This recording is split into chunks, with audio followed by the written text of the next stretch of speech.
So this is the Lemhi line network. The three slightly wider lines are the current extent of the selection that we're using for the river styles processing. That includes the artificial paths, the connectors in green, and the perennial hydrography in orange.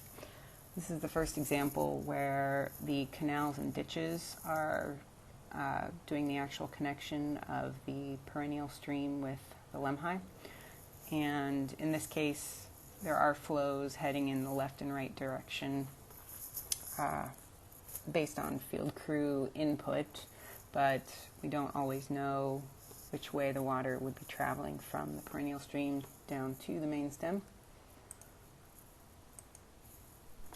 Here's example number 2.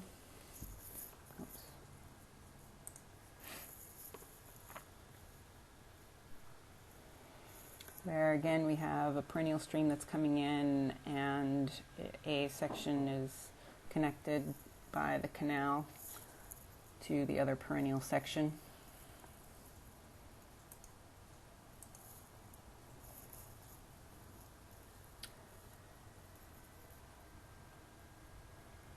Here's example number 3, slightly longer section, Baldy Creek. It's coming in here. It's considered intermittent and then joins up with a canal, never reaching the main stem until quite a bit ways downstream.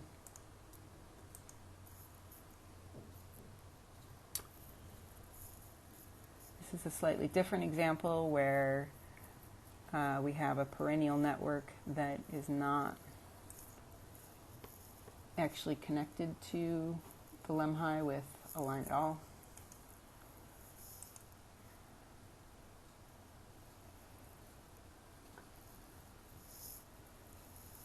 Here's another example of that here. Oh, there's a line here, but still disconnected.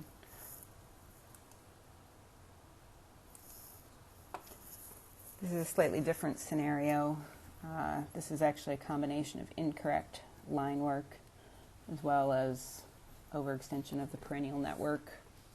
And these lines here, we have a spring that's actually coming in along the main stem.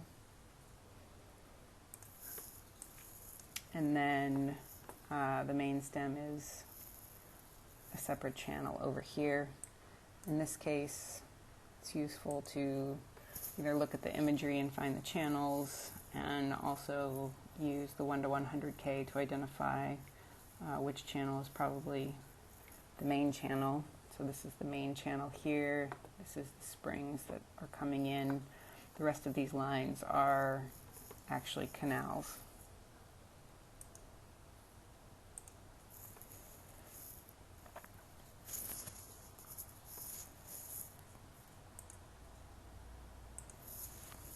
And just one more example where in some cases the perennial network is also just drastically overrepresented. This whole section runs dry. There's no vegetation here, and if you go upstream a little bit more, you can see the irrigation ditches as well.